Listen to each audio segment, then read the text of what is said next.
Hello and welcome to Duality Plays Attila Total War. This will be a first impressions kind of video, and I'll be going through the differences and things that I thought were cool. So without further ado, let's get going.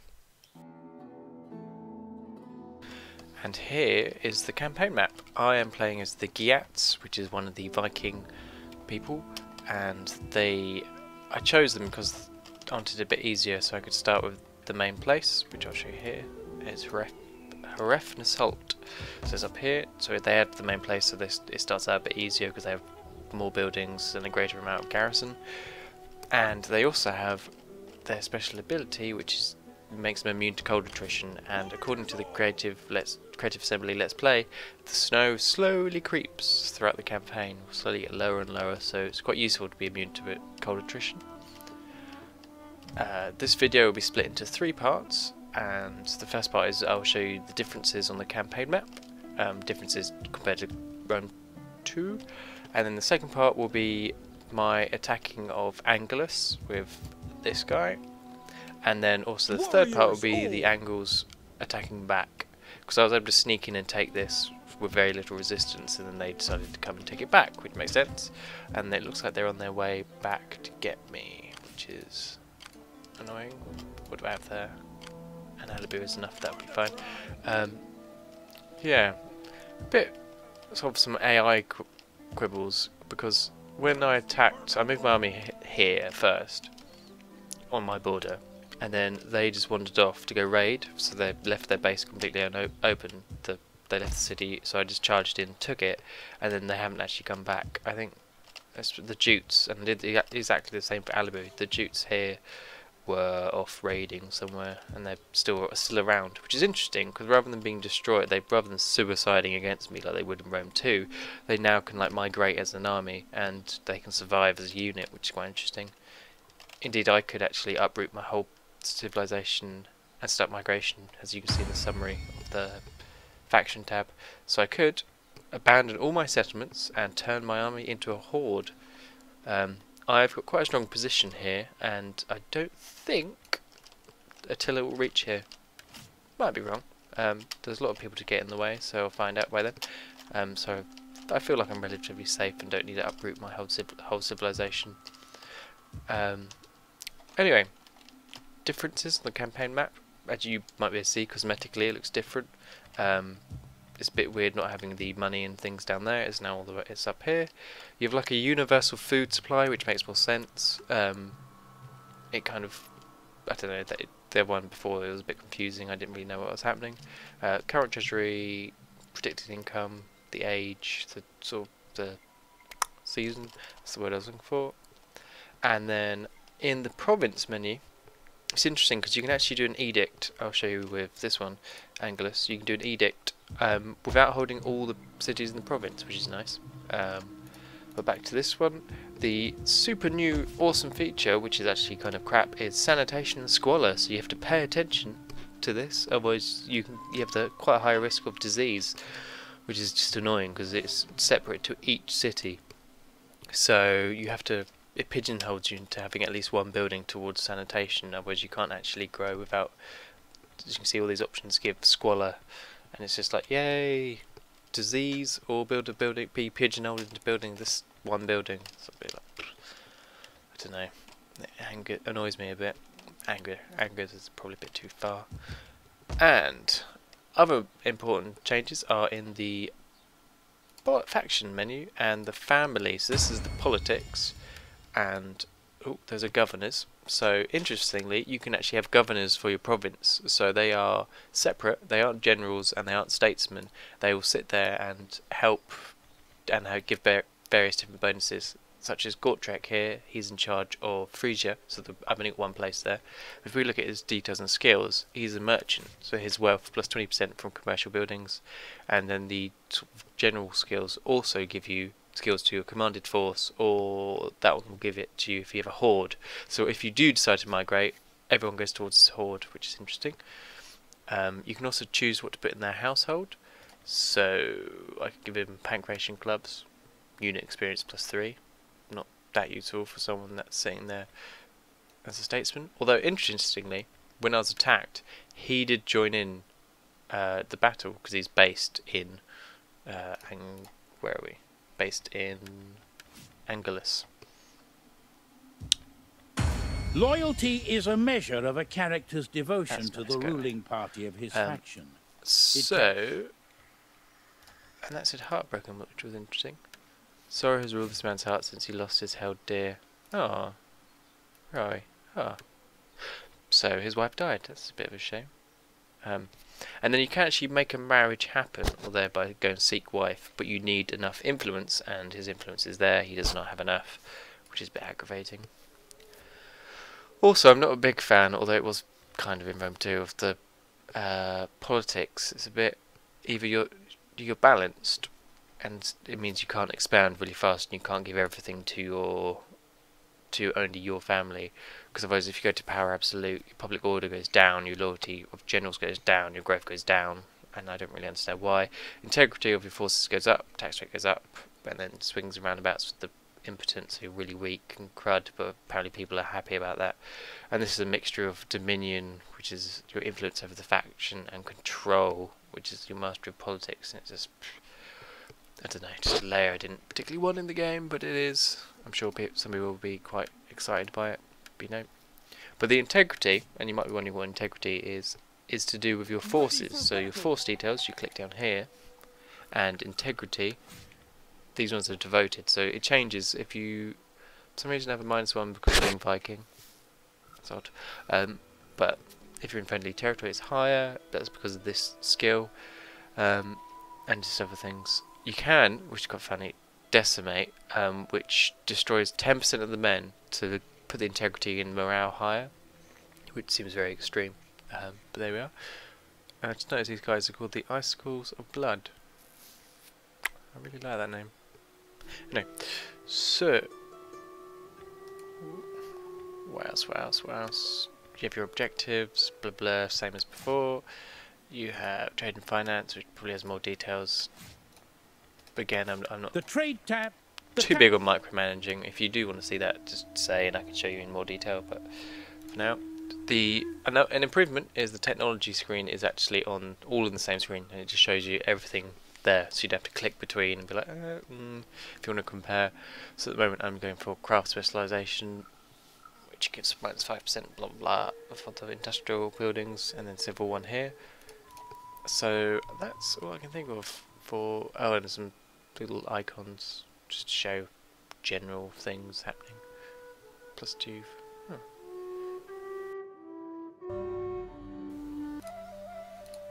So this is the siege, and I'm just surveying my troops at the moment.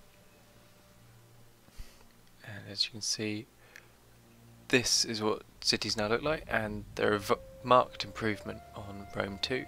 There's just huge walls, there's barricades, the buildings look better. It just looks better. I particularly like these little carvings of the Vikings with little paint and things. Little squiggle dragon there.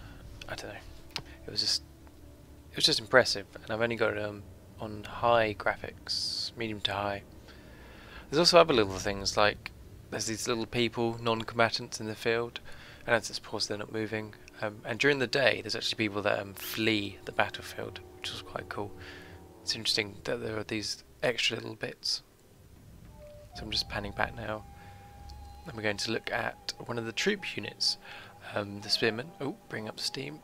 One of the spearmen units, and you might be able to see here, although this will probably get a bit closer, but you can see there's actually women in the spear units, which is quite interesting.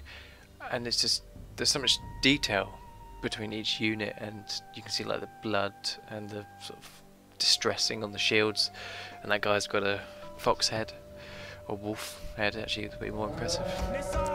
So I'll just unpause it and move forwards. So it's still the same, you need to move to the middle point, and that was quite cool that it adds pathing, so they won't just run straight forwards, they'll actually path it for you, which was quite good. And I'm pretty much just going to charge straight through the middle, as I've only got 3 units, I believe. Oh, there's actually a blockade there, which is another thing. During a siege, you can, if you're defending, you can set them up They're quite easy to destroy, but you can defend them with troops. Soon we're going to have the sort of an old feature, but it's come back, of the watchtower, and it's going to rain fire arrows down on us, and it does a huge amount of damage. It's actually really quite annoying, and sometimes though the AI doesn't actually focus on it because it can do a lot of damage. As you can see there, the first few, and I can now see the troops. There's a skirmisher and a swordsman. I'm just making my archers into loose formation and asking them to attack. Just going to zoom in here so you can see up close. That guy's got a torch, and I caught that guy dying slow-mo, which is quite cool. Here's the tower up close, which you can actually shoot with your fire arrows, which I will do later, and destroy it. There's someone running for the field there. Yeah, so we can just slowly survey my troops running forwards, but they are running forwards and forwards and forwards rather than firing, and I believe that's because they're in loose formations, so the ones at the back aren't actually in range.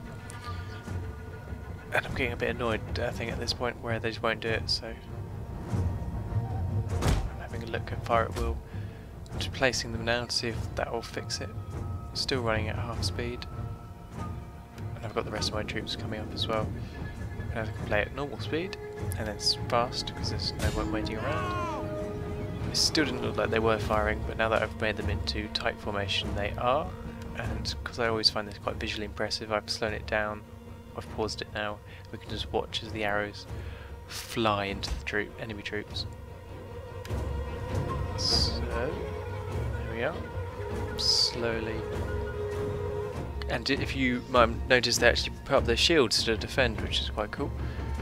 Strangely, they are charging forwards, which I guess is the only way to stop an archer. Obviously, I'll just keep peppering you. But luckily, the rest of my troops are coming up, so that shouldn't be a problem. Their watchtowers all this time still firing at me, but now that they're turning around, the archers do a lot more damage. But as you can see, there's a lot of choke points along the way that they can blockade, and they only need a small amount of troops to actually effectively hold it. And I'm just selecting all my melee troops so they can run forwards and attack to speed it up. I'm just going to speed it up now. It's interesting. You can always see the range and things, and here I'm choosing to go to the flaming arrows, and I'm going to use them just to show you what they look like. And it's just, again, I find the fire arrows even more visually impressive. They're just cool looking, and they actually do less damage, which is odd because you'd have thought an arrow on fire would do more, but they're more to spark fear, so it's probably a mistake using them against a unit that's full and hasn't had any morale damage. But there you are.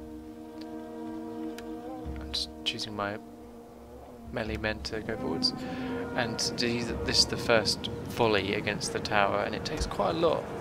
I didn't see when I was doing it whether if you left it would just burn by itself, but I know before that gates and things had reached a point where they would just carry on, the fire would just keep carrying on, so you wouldn't have to continuously attack. So probably not the most efficient way of taking this place, but just throwing my men forwards, but you know, got the job done. So there's a lot of fire arrows going into that building, and the fire damage is racking up quite quick, but still, when it's close it can fire 1, 2, 1, 2, 1, 2, so it can kill people really quite effectively. So in the defense, in the next part of the video, you can see when the AI don't actually choose to attack it, it's almost the MVP, it just helps me win the battle.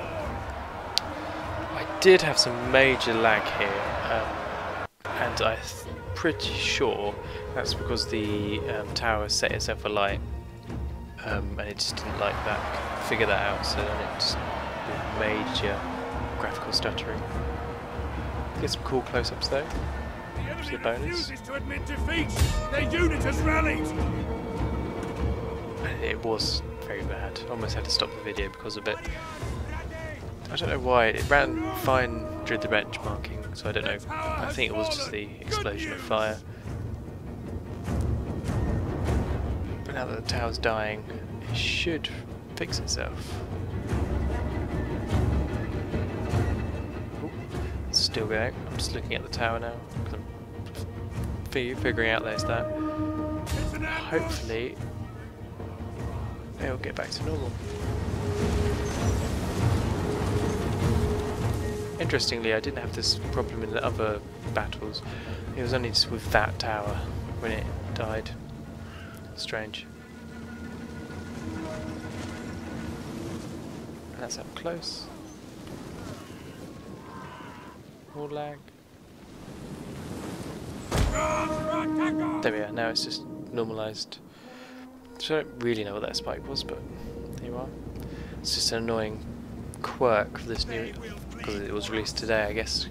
Like Rome 2, Rome 2 was heavily optimised after its released, which, because that ran quite slow, despite my computer back then was even better in comparison. So here I'm there whacking the barricade, and that it fell really quite quickly, and then we're just going to stand in the middle to take the point. You see now it's playing really quite well. It's just, I don't know, some of them are running off because the formation I had them in. And you can see that I'm taking the main base. And they have men running around the corner. Interestingly though, if you can see the enemy spearmen, they're actually facing the wrong way, as if they didn't hear the hordes of troops behind them slowly taking the point. And now you can see, so, hello? We're behind you. Hello? Well, but actually then finally turn around. But what they thought they could achieve against so many, I don't know. So I decided just to charge forwards. And before, I wanted to see the interaction between the individual units within the troops within the units, but it was quite difficult to see. And it almost appeared as if they just merged together and people died. Whilst before, especially I remember in Empire, this epic scene where two guys with bayonets were fighting. It was just this one-on-one, just epic. So this is the second battle, and it was me defending against the Angles when they tried to retaliate, because I'd taken their only settlement. So I'm just surveying. The only thing I thought I'd have problems with was the catapult, because I thought originally could destroy the walls, but they're actually indestructible, which I kind of did know before. My tactic for this battle was to form different choke points, but it was possibly a mistake because it just meant the men just died quite quickly. But I was trying to maintain the watchtowers and make sure they didn't get destroyed. Let's see. So there are a lot of choke points in these cities now, and I thought it would be really quite easy, which at first it was. I could hold a lot of people, and when my archers still had ammunition they did a lot of damage, but when they ran out it was... Ooh, that was the smack of the catapult, which actually killed quite a few of my archers, which is quite annoying. But it didn't seem to be a problem later on, which was odd. Maybe it's only got a few shots. There we go, smashing it. I was saying my troops to loose, and there we go. So my archers are already taking the first casualties. Interestingly, they decided to charge their cavalry straight into my spearmen, which was a mistake on their part. It was also interesting that the noble bands, the swordsmen with shields you can see in the middle of my troops, have spears, so they're like the Hastati in Rome 2, they actually can throw their spears, but they can also do that whilst on the walls, which was good. So I was just focusing on this because the horsemen didn't seem to be dying, which, there we go, now they're dying. Before they did die quite quick. Just checking over here. There we go, the tower's starting. My troops are taking quite a bit of damage, but I thought that's just what they get. Look! They're hidden units! Just panning now background to see what's happening on this side. And the men are charging very quickly along. I was just going to move these and make them loose, but I accidentally made them loose as well, so I'm just going to put them back to tight. So yeah, whilst they're attacking the troops there, my archers were just peppering them non-stop, but then I decided to attack their skirmishers because I didn't want them to turn fire. but then they went loose. That was potentially again a mistake. And then I realised there's no point those archers being there because there's no one actually there, so they can go over here and then actually add some damage.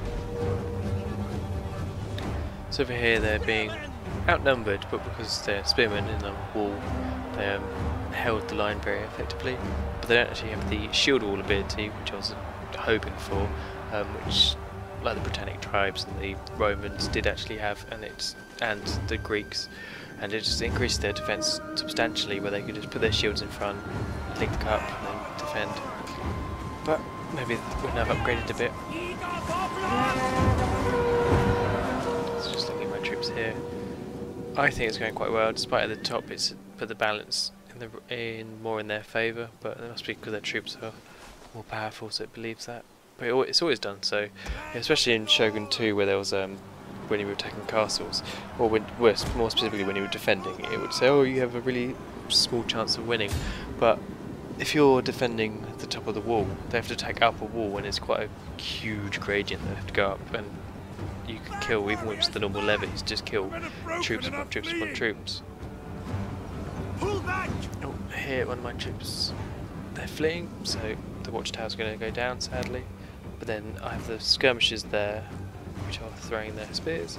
The tower has been totally So the destroyed. skirmishers are there. See, I don't see that many troops on the field at the moment, so I feel quite confident. But some more just appear later on, which is quite aggravating. And that forward troops is getting quite decimated, but there they are in the distance. You can see them. The skirmishers have run out, so the archers are still firing. I always found though that their archers seem to have more ammunition. That watchtower in the background, just on the right, which you can see the fire arrows from, is the MVP, because they didn't actually take it, so it kept firing and kept firing and killing and killing and killing and killing and killing. So I don't know why the men in there have unlimited ammunition, but it's really useful. So my men up there feel pretty safe, they're not doing too bad. There we are, I'm charging these down because they're not doing much good up there, and the skirmishers aren't the best at melee. Seeing here, the wall's still holding quite well. Wondering what to do, whether I should charge more in, but because of the nature of the choke point, you can't actually flank, so it's just to let them die against your spears kind of thing. There we go, and it looks like they might be trying to take the tower, but they're just getting wrecked by it. Oh, actually no, they're going through the barricade there. Again, it's going well because I still had ammunition. The archers next to it don't actually have any ammunition left, so they're just standing there getting shot, which wasn't as effective. Here I'm just moving the, as they shout, melee fighters, but they do have their spears and they can wreck some units quite effectively. So I'm just moving them off the wall because there's no point in them actually being there at the moment. I'm moving the melee warriors with the spears to the wall. So that troop has finally been damaged enough that it decided to run, which is fair enough. And I was a bit worried here that there were troops near the tower, but it doesn't seem to have affected it. And after they've done that, I decided to run them back so they can hide behind the walls, because that tower's now gone there, so they can just hide there and rest up and not have as much of a fatigue penalty. So just let them do that. As you can see, I've put them behind. And again, the cool pathing where it fixes to go around corners, because it would have been incredibly aggravating if you had to keep control clicking or shift to have it place waypoints, which you did have to do before. Here those troops are getting a bit outnumbered, so I thought I'd go and help them. I'll move them up to the choke point and move them forwards to attack. Again, they're just letting the tower rain upon them, and now these archers actually on the wall do have a use, and they are actually firing. And they're quite quickly making their way back. There are some slingers there coming along. They've run their skirmishers in because they don't have any more ammunition.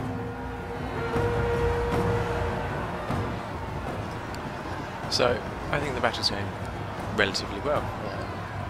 Yes, I've lost some troops, but I've still got a lot of healthy troops in the middle. I've got quite a bit of ammunition with my other troops. It's annoying that my archers have nothing, especially because they had a lot of archers coming in to get me.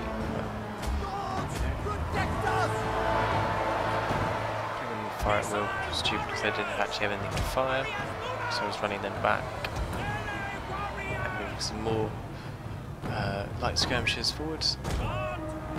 you see there, I've actually won that bit there, and I've decided to retreat back to that choke point. Again, doing the same tactic of moving them back so they can get rid of their fatigue.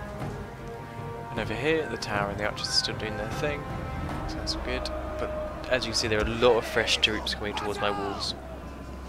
So my idea now is just to turtle up, put half my force at one end, half my force at the other, and hope that I win, which is not the most intelligent of battle plans, but it was what I had.